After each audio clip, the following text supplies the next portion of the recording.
Hello વિદ્યાર્થી મિત્રો, ધોરણ 10 સાયન્સ ચેપ્ટર નંબર 16 નૈસર્ગિક સ્ત્રોતોનું ટકાઉ પ્રબંધન.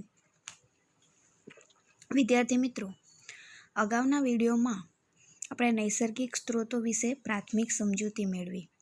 સાથે સાથે માનવીની જે પ્રવૃત્તિઓ છે એને કારણે આજે નૈસર્ગિક સ્ત્રોતોને હાનિ પહોંચી રહી છે, જે પર્યાવરણીય સમસ્યાઓ માનવીને કારણે ઉદ્ભવી છે એના વિશે આપણે પ્રાથમિક સમજૂતી મેળવી ગયા. ગંગા સફાઈ યોજના એના વિશે પણ આપણે સમજૂતી મેળવી.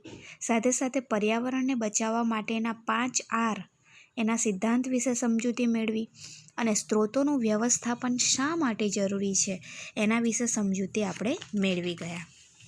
વિદ્યાર્થી મિત્રો, આજના આ વિડીયોમાં આપણે એક નવો ટૉપિક શીખવાનો છે, એ છે જંગલો અને વન્યજીવન.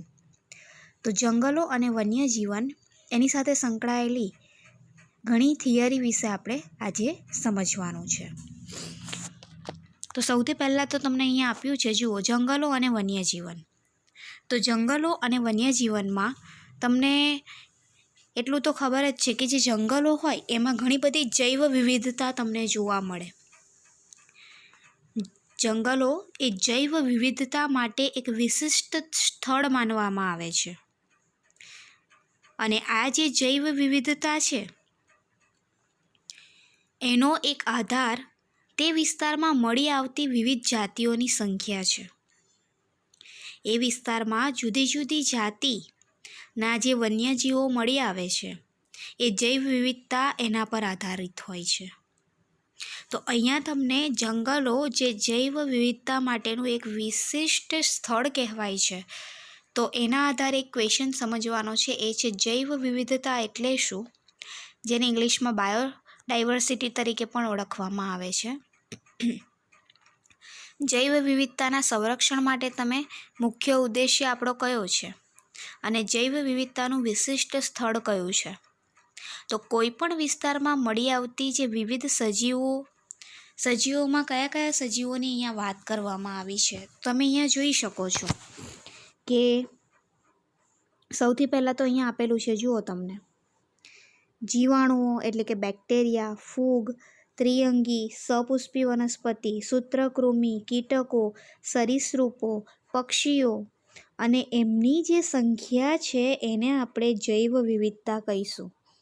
એટલે જે તે વિસ્તારમાં મળી આવતી આ જુદા જુદા વિવિધ સજીવોની સંખ્યા અથવા તો વિવિધ સજીવોના સ્વરૂપ, જેને આપણે જૈવ વિવિધતા તરીકે ઓળખીએ છીએ.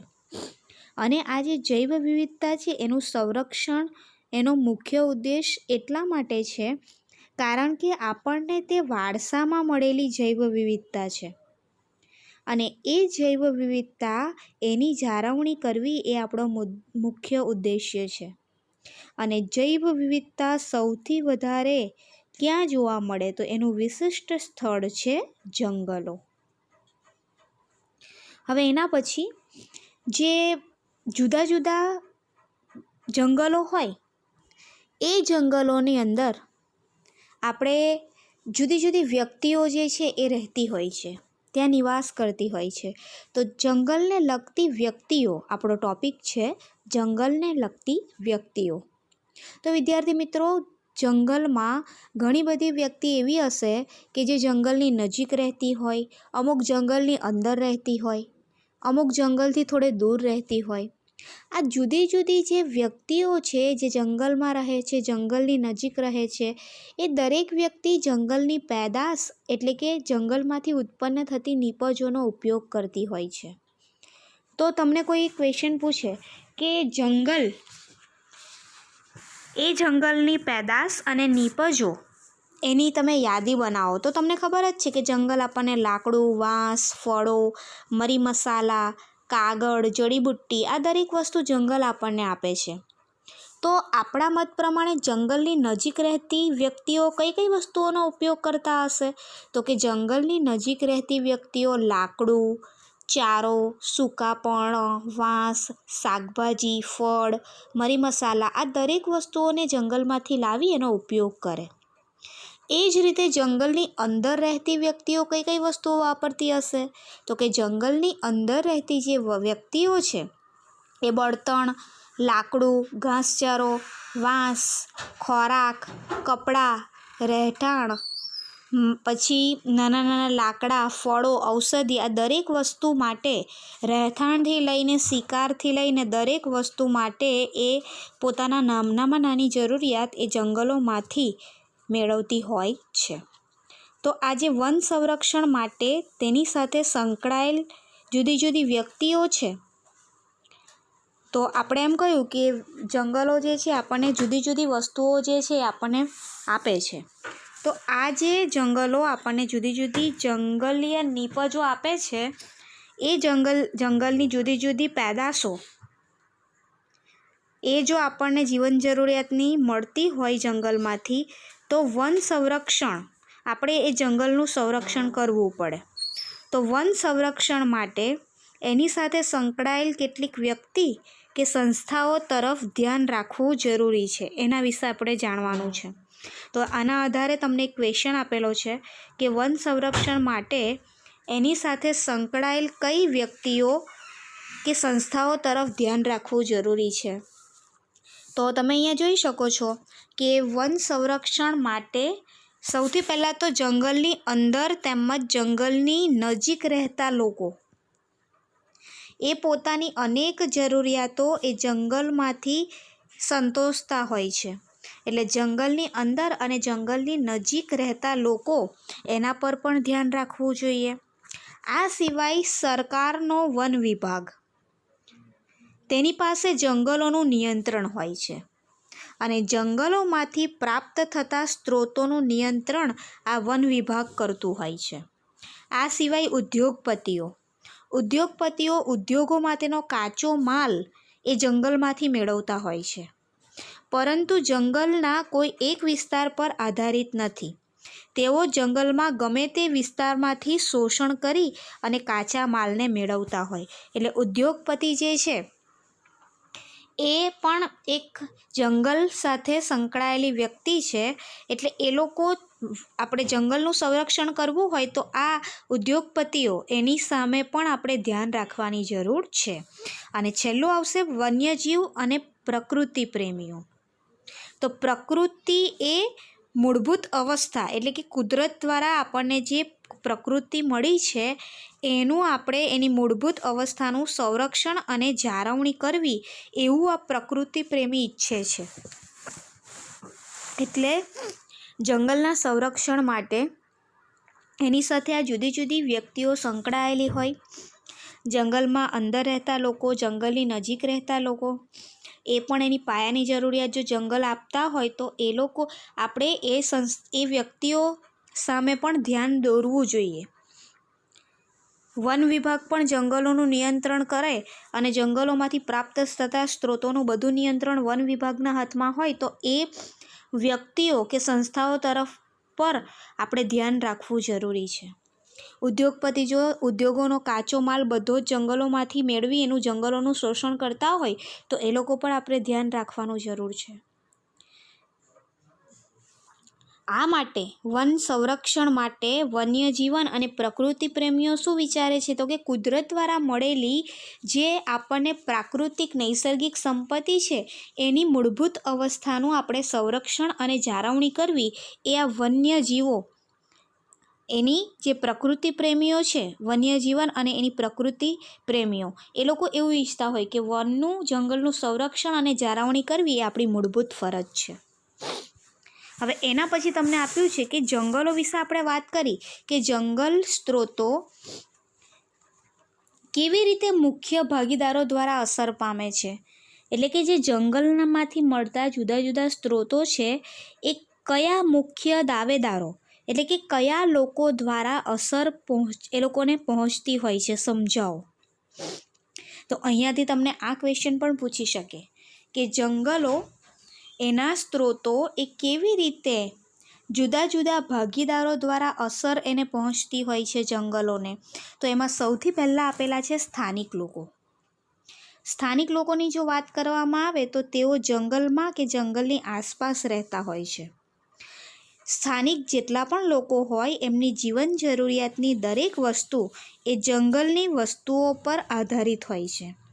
એટલે જંગલની નીપજમાંથી જ એ લોકો પોતાની જરૂરિયાત સંતોષતા હોય છે. મોટાભાગના આ લોકો બળતણ માટે લાકડું, નાની લાકડી, છાપરાની જરૂરિયાત એ જંગલોમાંથી પ્રાપ્ત કરતા હોય છે. એ લોકો વાંસ જે છે ને એ વાંસનો ઉપયોગ ઝૂંપડીના ટેકા બનાવવા, ફળ અને શાકભાજી અને ખાદ્ય પદાર્થો માટે સંગ્રહ કરવાની ટોપલી બનાવવા, ખેતીના સાધનો માટે, માછલી પકડવાના તેમજ શિકાર કરવાના સાધનો બનાવવા માટે આ વાંસનો ઉપયોગ કરતા હોય છે. મોટે ભાગે જંગલોમાંથી એ લોકો ફળો મેળવે, પછી કવચવાળા ફળ મળે, ચારો, ઔષધિ, આ દરેક વસ્તુ એ લોકો જંગલોમાંથી મેળવવામાં વ્યસ્ત રહેતા હોય છે. જંગલમાં પશુઓને પણ એ લોકો પોતાના પશુઓને પણ ચરાવતા હોય છે. એટલે સ્થાનિક લોકો આ બધી પ્રવૃત્તિ વડે જે સુપોષિત રીતે જંગલ સ્ત્રોતો જે છે એનો ઉપયોગ કરતા હોય છે અને જંગલોને કોઈ રીતે નુકસાન થતું નથી.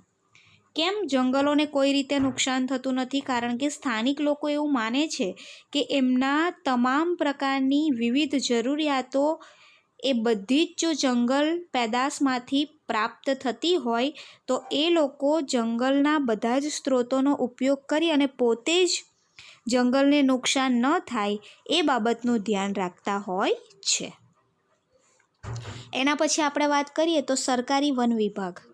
તો જે સરકારી વન વિભાગ છે એ સરકારી વન વિભાગ એણે સ્વતંત્ર ભારતમાં અંગ્રેજો પાસેથી વહીવટ મેળવ્યો હતો.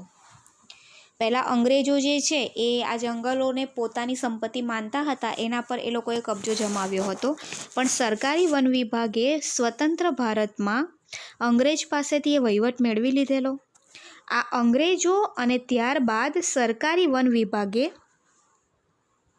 જે સ્થાનિક લોકોની જરૂરિયાતો છે એની ઉપેક્ષા કરી અને જંગલના મોટા ભાગના વિસ્તારમાં એક જ પ્રકારના વૃક્ષો જેવા કે પાઇન, સાગ અને નીલગિરી જેવા વૃક્ષોનું વાવેતર કર્યું. એટલે અહીંયા અંગ્રેજોની સાથે સાથે સરકારી વન વિભાગ પણ સ્થાનિક લોકો જે જરૂરિયાતો જંગલમાંથી સંતોષે છે એમનું બિલકુલ વિચાર્યા વગર જંગલોનો મોટો વિસ્તાર એમાંથી બિનજરૂરી વૃક્ષો કાપી નાખી અને ત્યાં એક જ પ્રકારના એમને લાભ થાય એવા કિંમતી વૃક્ષો પાઇન, સાગ અને નીલગિરી આ બધાનું વાવેતર કરે છે. આ વૃક્ષોનો સમગ્ર વિસ્તારમાં ઉછેર થઈ જાય એના માટે એ લોકો ત્યાં રહેલી જે સ્થાનિક લોકો માટે જરૂરી એ વનસ્પતિઓને કાપી નાખે અને ત્યાં આ પ્રકારના પાઇન, સાગ અને નીલગિરી જેવા કિંમતી વૃક્ષો વાવે. એટલે જો આ કિંમતી વૃક્ષો વાવવા માટે આ જે વન વિભાગ છે એ ત્યાં રહેલી અન્ય વનસ્પતિઓને દૂર કરે છે. એટલે વનસ્પતિ પર નભતી જે જૈવ વિવિધતા છે, જે જુદા જુદા પ્રાણી પક્ષીઓ છે એ પણ મોટે ભાગે નાશ થતા હોય છે. આ વાવેતરથી કેટલાય ઉદ્યોગોને લાભ થયો. ઉદ્યોગોને લાભ શા માટે થયો?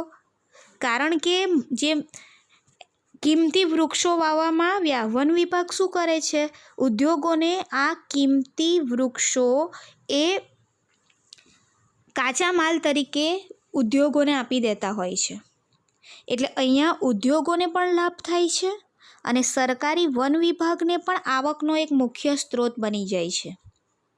એટલે વન વિભાગ પણ સ્થાનિક લોકોની જરૂરિયાતનું બિલકુલ વિચાર્યા વગર આ રીતે જંગલોને નુકસાન પહોંચાડી ત્યાંની જૈવ વિવિધતાને પણ નુકસાન પહોંચાડતા હોય છે. હવે એના પછી છે ઉદ્યોગપતિઓ. ઉદ્યોગપતિઓ કઈ રીતે જંગલને નુકસાન કરતા હોય છે? તો કે ઉદ્યોગપતિઓ જે છે એ જંગલોને પોતાની ફેક્ટરી માટે કાચા માલનો સ્ત્રોત ગણે છે.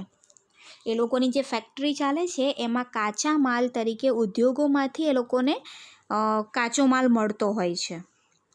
તેમની પ્રવૃત્તિઓથી જંગલની જૈવ વિવિધતાને ખૂબ જ સહન કરવું પડે છે.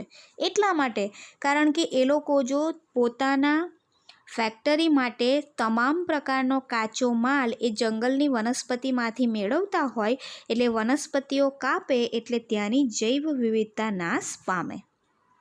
આ સિવાય જંગલોની જાળવણી કે પછી આસપાસના વિસ્તારોમાં ઊભી થતી પર્યાવરણીય સમસ્યાઓ સાથે એ લોકોને કોઈ નિસ્બત હોતી નથી.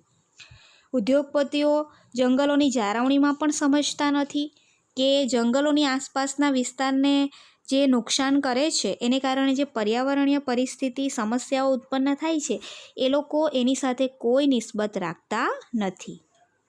તેઓ ભવિષ્યની પેઢીઓ માટે સુપોષિત વિકાસ કરવાને બદલે જંગલોમાંથી એમની કાચી જે જરૂરિયાત છે, કાચા પદાર્થોની જરૂરિયાત, એનું અતિશોષણ કરે છે. એ લોકો ભાવિ પેઢીનું બિલકુલ વિચારતા નથી. અહીંયા ઉદાહરણ આપેલું છે તમને કે જંગલના એક વિસ્તારમાં સાગના બધા જ વૃક્ષોની કટાઈ કરાવ્યા પછી નવી યોજના માટે બીજા વિસ્તારમાં સાગના વૃક્ષોની કટાઈ શરૂ કરાવે છે. જુઓ તમે, એક વિસ્તારના બધા જ સાગ એને કાપી લીધા પછી બીજા વિસ્તારમાં જઈને સાગના વૃક્ષોને કપાઈ નાખે, એટલે વન્ય અથવા તો જંગલો જે છે એના જીવનને તો એ લોકો નુકસાન પૂરેપૂરું પહોંચાડે છે. આ સિવાય પ્રકૃતિ અને વન્યજીવ પ્રેમીઓ વિશે જોઈએ તો જે પ્રકૃતિ પ્રેમી અથવા વન્યજીવ પ્રેમીઓ હોય છે એ લોકો હંમેશા જંગલો અને વન્યજીવોની જાળવણી અને સંરક્ષણ માટે તત્પર હોય છે. તેઓ જંગલ પર નિર્ભર નથી, પરંતુ જંગલોના વ્યવસ્થાપનમાં તેઓ ઘણી બધી બાબતોમાં અગત્યનો ભાગ ભજવે છે. ભલે એ લોકો પૂરેપૂરા જંગલ પર ડિપેન્ડ ન રહેતા હોય, પરંતુ એ લોકો પોતાની ફરજ માને છે કે જંગલનું યોગ્ય વ્યવસ્થાપન કરવું એ લોકોની ફરજ છે. એટલે જંગલોની જાળવણી માટે જે પરંપરાગત કાર્ય કરતા આ સ્થાનિક લોકોને પણ તેમાં સમાવવામાં આવ્યા છે. જંગલોની જાળવણી માટે જે પરંપરાગત લોકો છે એ વર્ષોથી જંગલોની જાળવણી કરતા આવ્યા છે, એ સ્થાનિક લોકોને પણ પ્રકૃતિ પ્રેમી અથવા વન્યજીવ પ્રેમી તરીકે જંગલો અને વન્યજીવોની જાળવણી માટે આમાં સમાવવામાં આવ્યા છે. એટલે એમ કહેવાય કે જંગલ સ્ત્રોતો એમાં અમુક ભાગીદારો એવા છે કે જે જંગલને નુકસાન પહોંચાડે છે અને અમુક એવા છે કે જંગલની જાળવણી કરતા હોય છે. હવે એના પછી તમને એક પ્રવૃત્તિ આપી છે તમારા જે ટેક્સ્ટબુક છે એ ટેક્સ્ટબુકની અંદર તમે જોશો તો પ્રવૃત્તિ નંબર 16.7 એ પ્રવૃત્તિની અંદર તમને કહેવા માંગે છે કે કોઈ પણ બે વન્ય નિપજો વિશે જાણકારી મેળવો કે જેનો આધાર ઉદ્યોગો હોય. એટલે તમને એ પ્રવૃત્તિ, અહીંયા પ્રવૃત્તિ મેં વિડીયોમાં લીધી નથી પણ ખાલી હું સમજાવું છું કે એવી કોઈ પણ બે વન્ય નિપજોના નામ આપણે જાણવાના છે કે આ ઉદ્યોગો જે છે એ એના દ્વારા ચાલતા હોય. તો તમને ખબર હોય તો જંગલોમાંથી ટીમરૂ નામની વનસ્પતિના પર્ણો એ બીડી બનાવવા માટે ઉપયોગી થાય છે. હવે ટીમરૂ નામની વનસ્પતિ, એના પર્ણોનો બીડી બનાવવા ઉપયોગ થાય એટલે બીડીનો ઉદ્યોગ અહીંયા બહુ સારો ચાલે. એ જ રીતે અમુક જંગલોમાંથી મળતા તેલનો ઉપયોગ સાબુ અને કોસ્મેટિક ઉદ્યોગોમાં પણ કરવામાં આવે છે. આ સિવાય એવું પણ કહેવાય કે જે દેવદારના વૃક્ષો છે એ દેવદારના વૃક્ષો એના લાકડામાંથી દિવાસળીની સળીઓ બનાવવામાં આવે છે. એટલે આ જુદા જુદા જે વન્ય નિપજો છે એમાંથી જુદા જુદા ઉદ્યોગો ચાલતા હોય છે. હવે એના પછી તમે જોશો તો તમને એક ક્વેશ્ચન આપેલો છે કે જંગલોના પરંપરાગત ઉપયોગની રીત વિરુદ્ધ પૂર્વગ્રહ રાખવાનો કોઈ ખાસ આધાર નથી. અહીંયા શું તમને કહેવામાં આવે છે કે જંગલોનો પરંપરાગત ઉપયોગ થતો આવ્યો છે, એની જે રીતો છે એના વિરુદ્ધ પૂર્વગ્રહ રાખવાનો કોઈ ખાસ આધાર નહીં. આ વસ્તુ આપણે સમજાવવાનું છે. એટલે અહીંયા તમને શું કહે છે કે જંગલોના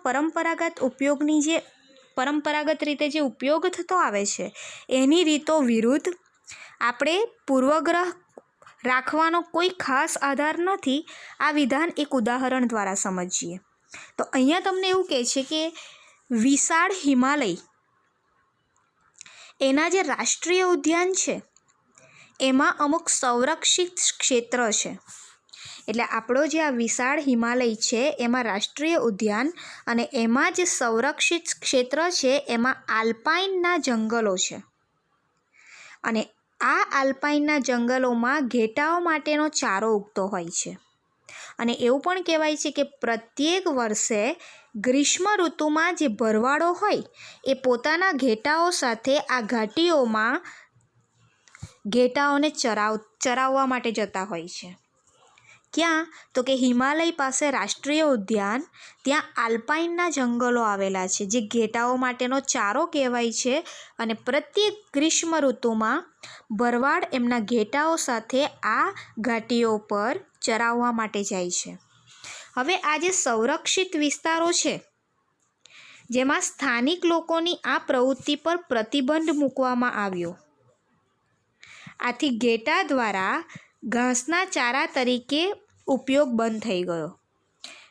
એ વિસ્તારને સંરક્ષિત વિસ્તાર જાહેર કરેલો છે એટલે ત્યાંના સ્થાનિક લોકો એ આ ઘેટાઓને ચરાવવા માટે ત્યાં હવે ન આવી શકે.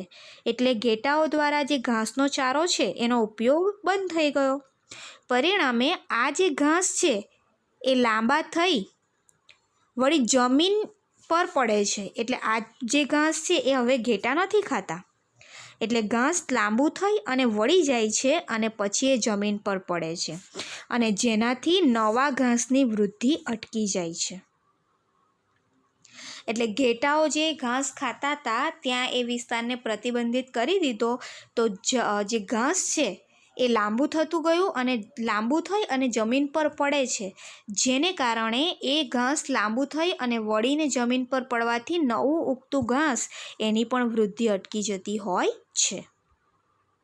એટલે અહીંયા જંગલની જાળવણી જે છે, અહીંયા તમને કહે છે જુઓ કે જંગલની જાળવણીમાં પરંપરાગત ઉપયોગની જે રીત છે એ મદદરૂપ હોય છે. એટલે પરંપરાગત રીતે અહીંયા હિમાલયના આ વિસ્તારમાં ભરવાડો ઘેટાને ચરાવતા હતા. તો આ એમની પરંપરાગત રીત છે. ઘેટાઓ એ જે જંગલો છે ત્યાંનો ચારો ચારી એટલે કે આલ્પાઇનના જંગલો એ ઘેટાઓ દ્વારા એટલે કે ખોરાક તરીકે એનો ઉપયોગ થતો હોય. તો આલ્પાઇનના જે આ જંગલો છે એ ઘેટાનો ખોરાક બને છે. તો સામે એટલું નવું ઘાસ ઉત્પન્ન પણ થાય છે. એટલે ઘેટાઓ ભલે થોડું થોડું ઘાસ ખાય તો એની સામે બીજું નવું ઘાસ પણ ઉગે છે. એટલે આ જે જંગલોની પરંપરાગત રીત એનો ઉપયોગ એ આપણા માટે સારો જ છે. જંગલોની જાળવણી માટે એની પરંપરાગત રીત હતી કે ભરવાડોને એ જગ્યા પર ઘેટાઓ માટે ચારો ચરવા દેવાનો. ઘેટાઓ ત્યાં ચારો ચરે એટલે એ જે જંગલો છે એનું થોડું ઘાસ એ ઘેટાઓ દ્વારા ખવાય તો નવું ઘાસ ઉગે. એટલે આ પરંપરાગત ઉપયોગની રીત એ વિરુદ્ધ એટલે કે નવી જે રીતો છે, પરંપરાગત રીતો છે એના વિરુદ્ધ પૂર્વગ્રહ રાખવાનો કોઈ આધાર નથી. એ સાચી વાત કહે છે.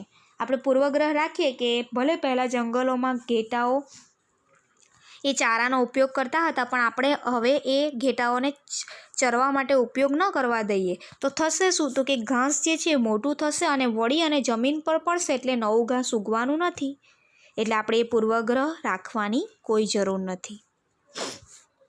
એના પછી જંગલ જે છે એ જંગલના સંરક્ષણ માટે એક સમુદાય છે અને એ સમુદાયનું નામ છે બિશ્નોઈ સમુદાય.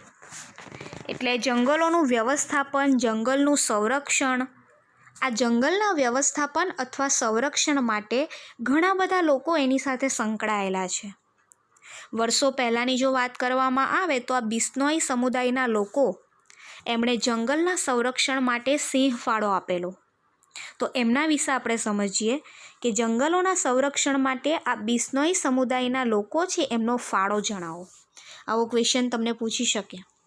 તો સૌથી પહેલાં તો આપણે એમ કહીએ કે આપણા દેશમાં વંશ પરંપરાગત જંગલોનું સંરક્ષણ એનું કામ કરતા સ્થાનિક લોકોમાં બિશ્નોઈ સમુદાયના લોકો અગ્રસ્થાને છે. આ બિશ્નોઈ સમુદાયના લોકો એ વર્ષોથી વંશ પરંપરાગત રીતે જંગલોના સંરક્ષણનું કામ કરવામાં પહેલા નંબર પર છે, અગ્રસ્થાને છે. બિશ્નોઈ સમુદાય જે છે ને એ દક્ષિણ રાજસ્થાનમાં થાર રણની સીમા નજીક વસે છે. આ બિશ્નોઈ સમુદાયના લોકો ક્યાં વસે છે? તો કે દક્ષિણ રાજસ્થાન, એમાં થાર રણ આવેલું છે, એની જે સીમા છે ત્યાં નજીકમાં વસે છે. અને બિશ્નોઈ સમુદાયના આ લોકો વર્ષોથી એવી માન્યતાથી જીવે છે કે બધા જ સજીવોને જીવવાનો અને બધા જ સ્ત્રોતોનો ઉપયોગ કરવાનો હક છે. તમામ લોકો, તમામ સજીવો, એ વનસ્પતિ હોય, પ્રાણી હોય, બધા જ સજીવોને જીવવાનો તો હક છે, પણ સાથે સાથે બધા જ સ્ત્રોતોનો ઉપયોગ કરવાનો હક છે. હવે એવું કહેવાય છે કે બિશ્નોઈ સમુદાય માટે આ જંગલો અને વન્ય પ્રાણીઓનું સંરક્ષણ એમની ધાર્મિક અનુષ્ઠાનનો ભાગ ગણાય છે. એમની ધાર્મિક લાગણીઓ એની પાછળ છુપાયેલી છે. એટલે બિશ્નોઈ સમુદાયના લોકો જંગલો અને વન્યજીવોના સંરક્ષણ માટે ધાર્મિક માન્યતાઓ ધરાવે છે. એવું કહેવાય છે કે ઈસવીસન 1731માં રાજસ્થાનનું જોધપુર શહેર ત્યાં નજીક એક ખેજરાલી નામનું ગામ છે, અને ત્યાં ખીજડા અથવા ખેજડીના વૃક્ષોના રક્ષણ માટે એક અમૃતા દેવી અને એમની સાથે બીજા 363 વ્યક્તિઓએ પોતાના જીવનનું બલિદાન આપી દીધું હતું. એટલે 1731ની વાત છે. રાજસ્થાનમાં જે જોધપુર શહેર છે ત્યાં ખેજરાલી નામનું ગામ છે, અને ત્યાં અસંખ્ય એવા ખેજરી અથવા ખીજડાના વૃક્ષો એ અમુક લોકો દ્વારા એને કાપવામાં આવેલા. તો એક ખીજડીના વૃક્ષો એને કાપતા અટકાવવા માટે, એના રક્ષણ માટે બિશ્નોઈ સમુદાયના એક લેડી છે જેમનું નામ છે અમૃતા દેવી, અને એમની સાથે બીજા 363 વ્યક્તિએ આ જે ખેજડીના વૃક્ષો છે એને બચાવવા માટે પોતાના જીવનનું બલિદાન આપી દીધેલું. એટલે ભારત સરકાર પણ એમને યાદ કરી અમૃતા દેવી બિશ્નોઈની યાદમાં વન્યજીવોના સંરક્ષણ માટે અમૃતા દેવી બિશ્નોઈ નેશનલ એવોર્ડની ઘોષણા કરી છે. એટલે જે લોકો આ જંગલના સંરક્ષણ સાથે સંકળાયેલા છે, અને બિશ્નોઈ સમુદાયના જે અમૃતા દેવી એમણે બીજા 363 વ્યક્તિઓ સાથે જે જીવનનું બલિદાન આપ્યું, આ બલિદાનની યાદમાં ભારત સરકારે નક્કી કર્યું છે કે અમૃતા દેવી બિશ્નોઈ એમની યાદમાં જે લોકો વન્યજીવોનું સંરક્ષણ કરે છે એમને અમૃતા દેવી બિશ્નોઈ નેશનલ એવોર્ડ એ આપવામાં આવે છે. આમ અમૃતા દેવી જે છે એ બિશ્નોઈ સમુદાયના વ્યક્તિ, એમણે પર્યાવરણની જાગૃતિ અને વનસ્પતિ અને પ્રાણીઓના રક્ષણ માટે પોતાના પ્રાણ આપવાની તૈયારી ધરાવતો આ સમુદાય છે. એટલે એ સમુદાયને જે જંગલના સંરક્ષણ માટે કામ કરતો અગ્રસ્થાને આવેલો સમુદાય કહેવામાં આવે છે આપણા દેશની અંદર. કારણ કે આ સમુદાય એવો છે કે પર્યાવરણની જાળવણી, વનસ્પતિની જાળવણી અને પ્રાણીઓની જાળવણી માટે પોતાના પ્રાણ આપવા પણ તૈયાર થઈ જાય છે. એના પછી આપણે જંગલો વિશે તો ઘણું બધું જોયું કે જંગલનું સંરક્ષણ, જંગલનું વ્યવસ્થાપન, એમાં ઘણા બધા લોકો એની સાથે સંકળાયેલા છે. આ સિવાય જંગલોના સંરક્ષણ માટે આ બિશ્નોઈ સમુદાયના લોકો એમણે પણ સિંહ ફાળો આપ્યો છે. તો જંગલો વિશે આપણે વાત કરીએ કે જંગલો કે જેના માટે આ દરેક વ્યક્તિઓ પોતાના જીવનનું બલિદાન આપે છે, તો જંગલ આપણા માટે કેટલું અગત્યનું છે. તો તમને આ રીતે પણ ક્વેશ્ચન પૂછી શકે કે જંગલની અગત્યતા સમજાવો. તો જંગલની અગત્યતામાં સૌથી પહેલો જ પોઈન્ટ તમે લખી શકો કે જંગલ એટલા માટે અગત્યના છે કારણ કે જંગલો એ ખૂબ જ કિંમતી સ્ત્રોત છે. જંગલમાંથી આપણને ખોરાક, ઘાસચારો, ઇમારતી લાકડું, બળતણ માટેનું લાકડું, ઔષધિ, ગુંદર, રબર, રેઝિન, કાંથો, વાંસ, આ દરેક વસ્તુ મળે છે. આ પહેલો પોઈન્ટ. આ સિવાય જંગલમાંથી મળતા વાંસ એનો ઉપયોગ કરી ઝૂંપડીના ટેકા અને વસ્તુ સંગ્રહ કરવાની ટોપલી પણ બનાવી શકાય છે. જંગલો અસંખ્ય પ્રકારની વનસ્પતિ અને પ્રાણીઓના કુદરતી વસવાટ સ્થાનો છે. એટલે જંગલની આ અગત્યતા છે કે અનેક પ્રકારની વનસ્પતિ અને પ્રાણીઓને વસવાટ માટેનું સ્થાન પૂરું પાડે છે. આ સિવાય જંગલો પર્યાવરણની જાળવણી માટે ખૂબ અગત્યના છે, કારણ કે જો જંગલો હોય તો આપણું ઋતુચક્ર વ્યવસ્થિત ચાલે છે, ઋતુચક્રની જાળવણી થાય છે, વરસાદની નિયમિતતા, આપણી જમીનની ફળદ્રુપતાની જાળવણી, આ બધું જંગલ દ્વારા થતું હોય છે. કારણ કે આપણને ખબર છે જો જંગલો જે છે એની કાપણી થાય તો જંગલોને કારણે વૃક્ષો બધા કપાવાના, વૃક્ષો નહીં હોય તો ભૂમિ એટલે કે જમીનનું ધોવાણ થાય. એટલે અહીંયા તમને એવું કહે છે કે જંગલો એટલા માટે અગત્યના છે કારણ કે વરસાદની નિયમિતતા જાળવે, ઋતુચક્રનું સંચાલન કરે, ભૂમિની ફળદ્રુપતા જાળવે, એટલા માટે જંગલો અગત્યના છે. આ સિવાય જંગલો ભારે વરસાદ અને જે વધારે પડતા ભારે પવનો ફૂંકાય છે એની ગતિને અટકાવી અને ભૂમિના ધોવાણને પણ નિયંત્રણમાં રાખે છે. એટલે ભારે વરસાદ અને ઝડપી વાવાઝોડું એટલે કે પવનોની ગતિને રોકી અને ભૂમિનું ધોવાણ થતું પણ અટકાવે છે. આ જંગલોની અગત્યતા છે. તમને આ 2 માર્ક્સમાં ક્વેશ્ચન પૂછાય છે. હવે એના પછી આપણે એમ કહ્યું કે જંગલો આપણને આટલી બધી રીતે ઉપયોગી છે, જંગલમાંથી આપણને વિવિધ વસ્તુઓ મળે છે, જંગલો જુદી જુદી પર્યાવરણીય પરિસ્થિતિ સામે આપણું રક્ષણ કરે છે. તો જંગલની અગત્યતા આપણે જોઈ લીધી. એમાંથી આપણને કિંમતી વસ્તુઓ મળી રહે છે, વાંસમાંથી આપણે જુદી જુદી વસ્તુ બનાવીએ છીએ, વનસ્પતિ અને પ્રાણીઓનો વસવાટ સ્થાન કહેવાય છે. તો આ જ જે જંગલો છે એ જ્યારે અમુકવાર માનવી દ્વારા એને કાપી નાખવામાં આવે છે, એટલે કે પૃથ્વી પર વન એટલે કે જંગલોનું આચ્છાદન જ્યારે ઘટાડી દેવામાં આવે છે તો કઈ સમસ્યાઓનો આપણે સામનો કરવો પડે છે. તો અહીંયા તમને આ રીતે 2 રીતે ક્વેશ્ચન પૂછે છે કે વન આચ્છાદન ઘટવાથી કઈ સમસ્યાઓ સર્જાઈ શકે અથવા વન કટાઈથી કઈ ગંભીર સમસ્યાઓ સર્જાઈ શકે. 2 માર્ક્સમાં પૂછાય. તો સૌથી પહેલાં આવે છે કે દુનિયામાં આ જે વન એટલે કે જંગલોનું આવરણ છે એ ઝડપથી ઘટી રહ્યું છે. એમાં જે વિકસિત દેશો હોય એમાં આ જે વન કટાઈની સમસ્યા ખૂબ ઝડપથી વધી રહી છે, કારણ કે વિકસિત દેશોમાં વસ્તી વધારો, ઔદ્યોગિકરણ, શહેરીકરણ, એને કારણે જમીન પર રહેલા જંગલો એટલે કે વન આચ્છાદન ધીમે ધીમે ઘટી રહ્યું છે. અને ઉષ્ણકટિબંધવાળા જે વિસ્તારો છે એમાં વન કટાઈની આ ગંભીર અસરો જોવા મળે છે. તો જે જંગલો એટલે કે વન કટાઈ થાય છે એનાથી કઈ ગંભીર અસરોનો આપણે સામનો કરવો પડે. તો પહેલી સમસ્યા આપી છે કે પ્રાદેશિક અને વૈશ્વિક આબોહવામાં ફેરફાર થશે, વરસાદનું પ્રમાણ અચાનક ઘટી જશે, વન આચ્છાદન દૂર થવાથી ભૂમિનું ધોવાણ પણ થશે અને જમીનની ફળદ્રુપતા ઘટશે. આ સિવાય જો જંગલો જ નહીં હોય, કારણ કે જંગલો પ્રકાશ સંશ્લેષણની ક્રિયામાં CO2 વાયુ લે, પણ જો જંગલો નહીં હોય તો વાતાવરણમાં CO2નું પ્રમાણ વધશે અને વૈશ્વિક તાપમાન વધશે. અને જો વૈશ્વિક તાપમાન વધશે તો ગ્રીનહાઉસ અસર સર્જાશે.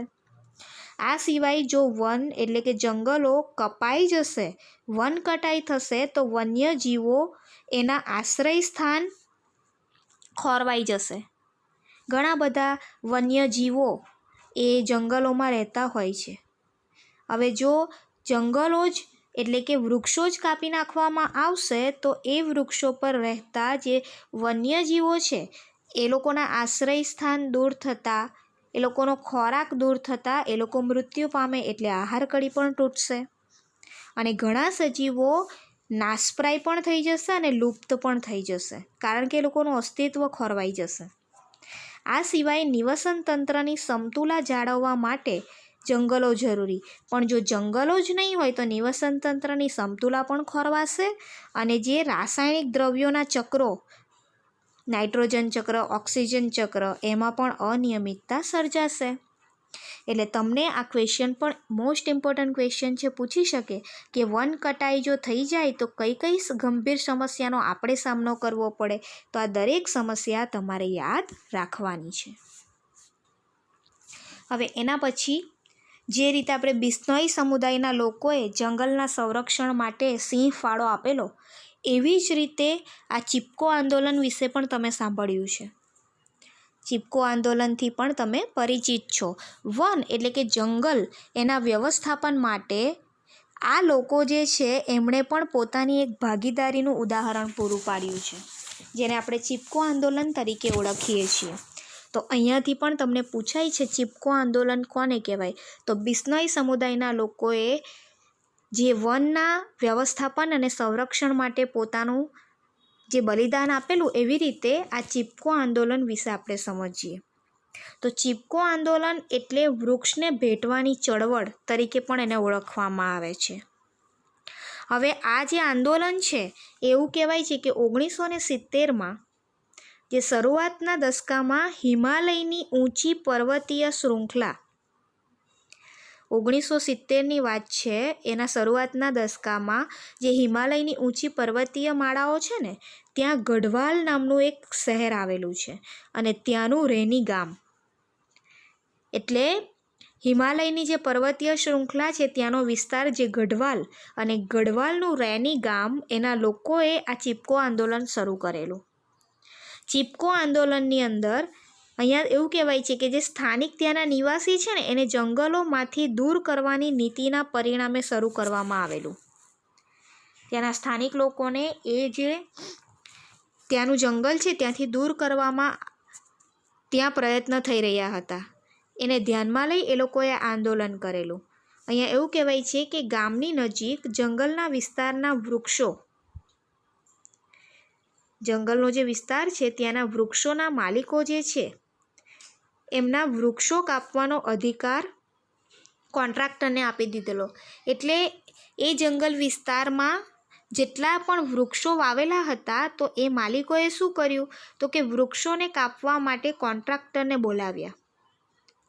હવે જ્યારે પેલા માલિકોએ એ વૃક્ષોને કાપવા માટે કોન્ટ્રાક્ટરને બોલાવ્યા તો ત્યાંના સ્થાનિક લોકો અને જે વૃક્ષો કાપવા માટે આવેલા કોન્ટ્રાક્ટરો વચ્ચે ઘર્ષણ ઊભું થયું. બરાબર, એટલે તે દિવસે તો એ લોકો ચાલ્યા ગયા, કારણ કે સ્થાનિક લોકો એ વૃક્ષોને કાપવા દેવા ન માંગતા હતા, એટલે કોન્ટ્રાક્ટર અને સ્થાનિક લોકો વચ્ચે ઘર્ષણ ઊભું થયું.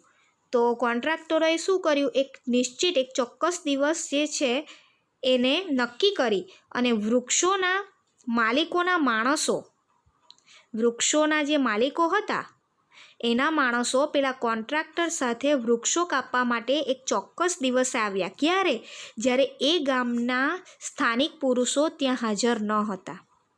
તો એ સમયે સ્ત્રીઓએ શું કર્યું, તો કે સ્ત્રીઓએ કોઈ પણ પ્રકારની બીક, ડર્યા વગર, ભય વગર એ વૃક્ષો પાસે પહોંચી ગઈ અને વૃક્ષોને ભેટીને ઊભી રહી ગઈ, વૃક્ષોને ચીપકી ગઈ અને વૃક્ષોને મજૂરોને એ વૃક્ષો કાપતા અટકાવ્યા. એટલે તમે અહીંયા જોશો તો વૃક્ષોને બચાવવા માટે ત્યાંના સ્થાનિક લોકો, એમાં પણ પાછી સ્ત્રીઓ, કારણ કે જે વૃક્ષોના માલિકોએ કોન્ટ્રાક્ટર સાથે શું કર્યું, તો કે કોન્ટ્રાક્ટર સાથે એ વૃક્ષો કાપવા માટે આગલા દિવસે એ લોકો ગયા, પણ ત્યાંના લોકોએ તેને કાપવા ન દીધા. તો બીજે દિવસે એક નિશ્ચિત દિવસ નક્કી કરી અને વૃક્ષના માલિકો એના માણસો સાથે કોન્ટ્રાક્ટર જ્યારે કાપવા જાય છે ત્યારે ત્યાંના સ્થાનિક પુરુષો ગેરહાજર હોય છે, છતાં પણ સ્ત્રીઓ એ વૃક્ષોને ભેટીને ઊભી રહી જાય છે અને વૃક્ષો કપાવા દેતી નથી. એટલે અહીંયા તમને એવું કહે છે કે એના પરથી આ નામ ચિપકો આંદોલન પાડવામાં આવ્યું. વૃક્ષોને ચીપકીને ઊભા રહી ગયા અને વૃક્ષો કાપવા દીધા નહીં. અને ચિપકો આંદોલન એ માનવ સમુદાય અને લોકસંચારમાં ખૂબ ઝડપથી પ્રસરી ગયું. પરિણામે ભારત સરકારે જંગલના સ્ત્રોતોના સદુપયોગ માટે પ્રાથમિકતા નક્કી કરી પુનઃ વિચારણા કરવાની ફરજ પડી. કારણ કે જે લોકો જે ત્યાંના જંગલ વિસ્તારના વૃક્ષોના માલિકો જે વૃક્ષો કાપવા માટે આવેલા, તો આ વૃક્ષો ન કાપી અને જંગલનું સંરક્ષણ કરી અને આ ચિપકો આંદોલનની જે આ વાત છે એ દરેક જગ્યાએ પ્રસરી જાય છે. એટલે જંગલના સંરક્ષણ માટે ભારત સરકારે પણ એકવાર ફરીથી વિચાર કરવાની જરૂર પડે છે. એટલે આ છે આ ચિપકો આંદોલન. એના પછી ચિપકો આંદોલન સાથે સંકળાયેલા બીજા 2 ઉદાહરણ. એની અંદર સૌથી પહેલાં તો તમને જે મેં તમને ચીપકો આંદોલન વિશે કીધું ને એ જ તમને અહીંયા આપેલું છે. અહીંયા તમને કહે છે કે ઉદાહરણ વડે આપણે સમજાવવાનું છે કે સ્થાનિક લોકોની ભાગીદારીથી જંગલોનું વ્યવસ્થાપન જે આપણે કરીએ છીએ એ અસરકારક રીતે થઈ શકે છે. હવે એ સમજતા પહેલાં તમને એક ક્વેશ્ચન અહીંયા ઉપર આપેલો છે એ પહેલાં સમજી લઈએ. ચીપકો આંદોલન પાછળ કયું કારણ જવાબદાર હતું? આ આંદોલનનું પરિણામ શું આવ્યું? તમને ખબર જ છે કે ચીપકો આંદોલન પાછળ પેલા કોન્ટ્રાક્ટર અને તેના માણસો જ્યારે રેની ગામમાં જંગલોના વૃક્ષો કાપવા માટે આવે છે તો એ કારણ જવાબદાર હતું ચીપકો આંદોલન માટે, કે જંગલના વૃક્ષો રેની ગામની અંદર એ જંગલના વૃક્ષો પેલા કોન્ટ્રાક્ટર અને માણસો કાપવા માટે આવે એની સામે આ ચીપકો આંદોલન થયેલું. અને આ ઘટનામાં જ્યારે કોન્ટ્રાક્ટર અને એના માણસો વૃક્ષો કાપવા માટે આવે છે તો ત્યાંની સ્ત્રીઓ વૃક્ષોના થડને ભેટીને વીંટળાઈ જાય છે અને એ મજૂરોને વૃક્ષો કાપવા દેતી નથી.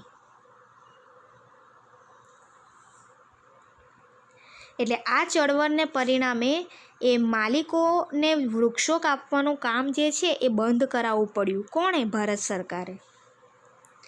ત્યારબાદ આપણે એક નવો ક્વેશ્ચન એની સાથે સંકળાયેલો છે. તો અહીંયા તમને કહે છે કે ઉદાહરણ વડે આપણે સમજાવવાનું છે કે સ્થાનિક લોકોની ભાગીદારીથી શું જંગલોનું વ્યવસ્થાપન અસરકારક રીતે થઈ શકે? એટલે સ્થાનિક લોકોની જે ભાગીદારી છે એનાથી જંગલનું આપણે યોગ્ય સંરક્ષણ, યોગ્ય વ્યવસ્થાપન કરી શકીએ છીએ સારી રીતે. તો અહીંયા એક ઉદાહરણ આપેલું છે. ઈસવીસન 1972માં પશ્ચિમ બંગાળ એના વન વિભાગ છે એમને સમજાયું. આ બધા જ ઉદાહરણ આપેલા છે જેમાં વન સંરક્ષણની બાબત જે છે એને ધ્યાનમાં લેવાય છે. એટલે 1972ની અંદર પશ્ચિમ બંગાળ એનો વન વિભાગ જે છે એને સમજાયું કે રાજ્યનો દક્ષિણ અને પશ્ચિમ એ જિલ્લાઓમાં નાશ થઈ રહેલા જે સાલ જે છે એના જંગલોને પુનઃસ્થાપના, એની જે યોજના છે પુનઃસ્થાપિત કરવાની યોજના એ નિષ્ફળ થઈ રહી છે. 1972ની અંદર પશ્ચિમ બંગાળમાં શું થયેલું? પશ્ચિમ બંગાળ એનો વન વિભાગ એને એવું સમજાય છે કે રાજ્યનો દક્ષિણ પશ્ચિમ વિસ્તાર છે ને ત્યાં જે નાશ પામી રહેલા જે સાલના વૃક્ષો છે એને એ જંગલોને પુનઃસ્થાપિત કરવાની યોજના એ લોકોએ ઘડી પણ એ નિષ્ફળ સાબિત થાય છે. આથી વન વિભાગના અધિકારી જેમનું નામ છે A.K. બેનર્જી એમણે ખૂબ જ ખરાબ પરિસ્થિતિ ધરાવતા જે મિદનાપુર જિલ્લાનું અરાબારી એમાં 1272 હેક્ટર વિસ્તારમાં સાલના જંગલની જાળવણી માટે સ્થાનિક લોકોનો પણ સમાવેશ કર્યો. શું કર્યું? તો અહીંયા તમને કહે છે કે વન વિભાગ જ્યારે પશ્ચિમ બંગાળનું વન વિભાગ એ દક્ષિણ પશ્ચિમ વિસ્તારની અંદર જે સાલના વૃક્ષો મોટે પાયે નાશ પામી રહ્યા હતા એને પુનઃસ્થાપિત કરવા માટે એ લોકોએ યોજના ઘડી વન વિભાગે, પણ એ નિષ્ફળ થઈ. તો વન અધિકારી A.K. બેનર્જીએ શું કર્યું? તો કે આવી ખરાબ પરિસ્થિતિમાં એ લોકોએ ત્યાંના સ્થાનિક લોકોની પણ મદદ લીધી.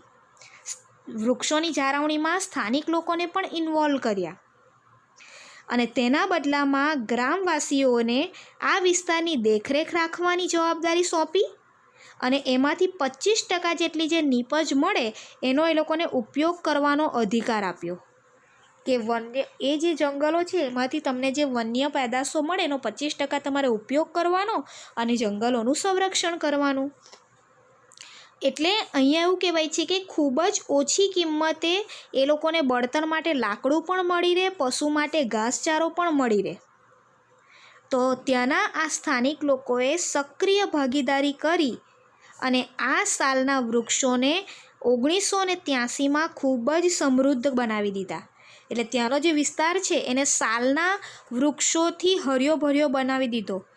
એટલે અહીંયા તમને એવું કહે છે કે વનનું સંરક્ષણ માટે સ્થાનિક લોકોની ભાગીદારી છે એ અસરકારક નીકળે છે. તો કે હા, ખાલી વન વિભાગ એ જંગલોનું સંરક્ષણ ન કરી શક્યું, પણ ત્યાંના સ્થાનિક લોકોને જ્યારે એમણે 25% અંદરથી ઉપયોગ કરવાનો અધિકાર આપ્યો, તો બદલામાં સ્થાનિક લોકોએ પણ એ વિસ્તારની દેખભાળની જવાબદારી લીધી અને આ સ્થાનિક લોકોની સક્રિય ભાગીદારીથી તે વિસ્તાર પૂરેપૂરો સાલના જંગલોથી હર્યોભર્યો થઈ ગયો. હવે એના પછી તમે તમારી જે ટેક્સ્ટબુક છે એની અંદર જોશો તો તમને કેટલાક પ્રશ્નો આપેલા છે પ્રવૃત્તિની અંદર. પ્રવૃત્તિ નંબર 16.8 એમાં તમને કહે છે કે નીચે આપેલા પૈકી વનોમાં થતા નુકસાન પર ચર્ચા કરો. એમાં સૌથી પહેલાં તમને આપેલું છે કે રાષ્ટ્રીય ઉદ્યાનો. એ રાષ્ટ્રીય ઉદ્યાનોમાં પર્યટકો માટે આરામગૃહનું નિર્માણ કરવું. તો અહીંયા તમને કહે છે કે જે રાષ્ટ્રીય ઉદ્યાનો હોય એમાં ઘણા બધા પર્યટકો આવતા હોય છે અને એ પર્યટકો માટે બનાવવામાં આવતું જે આરામગૃહ હોય એ બનાવવા માટે શું કરવામાં આવે તો કે જંગલોની અંદર વૃક્ષોને જંગલના જે પર્યાવરણ છે એને નુકસાન પહોંચતું હોય છે. કેમ તો કે પર્યટકો જંગલમાં રહે છે તો ત્યાં આરામગૃહ બનાવવા માટે ત્યાંના જંગલોને કાપી ત્યાં આરામગૃહ બનાવવામાં આવે. હવે એ પર્યટકો જંગલની અંદર રાત્રિ રોકાણ કરશે તો ત્યાં એક ગમે તે કચરો ફેંકશે, પ્લાસ્ટિકની વસ્તુ ફેંકી અને ત્યાં પ્રદૂષણ ફેલાવશે. એટલે જંગલના પર્યાવરણને એ લોકો આ પર્યટકો વિવિધ રીતે નુકસાન પહોંચાડતા હોય છે. એના પછી રાષ્ટ્રીય ઉદ્યાનમાં પાલતુ પશુઓને ચરાવવા. તો રાષ્ટ્રીય ઉદ્યાનોમાં પાલતુ પશુઓની અનિયંત્રિત રીતે જો એને ચરાવવામાં આવે છે ને તો એના દ્વારા પણ જંગલમાં વસવાટ કરતા તૃણાહારી પ્રાણીઓ હોય ને એમને મળતો ઘાસચારો ઓછો થઈ જશે. ક્યારેક તો એવું પણ થાય કે પાલતુ પશુઓને જંગલમાં ચરાવવા લઈ જઈએ ને તો જંગલમાં રહેતા તૃણાહારી પ્રાણીઓ માટે ઘાસ બચતું જ નથી અને જો જંગલમાં ઘાસ નહીં બચે તો જંગલમાં રહેલા તૃણાહારી પ્રાણીઓ ધીમે ધીમે ઘટતા જશે અને પ્રાણીઓ મૃત્યુ પામશે તો નિવસન તંત્ર, આહાર શૃંખલા ખોરવાઈ જાય. એના પછી છે પર્યટકો દ્વારા પ્લાસ્ટિકની શીશી, થેલીઓ અને અન્ય કચરો રાષ્ટ્રીય ઉદ્યાનમાં ફેંકવો. તો પર્યટકો જ્યારે પ્લાસ્ટિકના કચરાને રાષ્ટ્રીય ઉદ્યાનમાં ફેંકે છે તો પ્લાસ્ટિક એ જૈવ અવિઘટનીય પદાર્થ છે. એનું વિઘટકો દ્વારા લાંબા સમય સુધી વિઘટન નથી થતું. એટલે આ પર્યટકો જો પ્લાસ્ટિકની વસ્તુ જંગલમાં ફેંકશે તો પ્લાસ્ટિકના જંગલમાં ઘણા બધા ઢગલા થઈ જશે અને ઘણી બધી ગંભીર સમસ્યાઓ સર્જાશે. હવે એના પછી તમને આપ્યું છે કેટલાક પ્રશ્નો. પ્રશ્નોમાં પહેલું આપેલું છે કે આપણે જંગલ અને વન્યજીવોનું સંરક્ષણ શા માટે કરવું જોઈએ. તો કે જંગલો આપણને વિવિધ પ્રકારનો કાચો માલ, ફળ, શાકભાજી, ઘાસચારો દરેક વસ્તુ આપે છે. ઔષધિ, મરી મસાલા, ગુંદર, રેઝિન, લાખ આ દરેક વસ્તુ જંગલમાંથી મળે છે. પ્રાણીઓને કુદરતી રીતે વસવાટ પૂરો પાડે છે.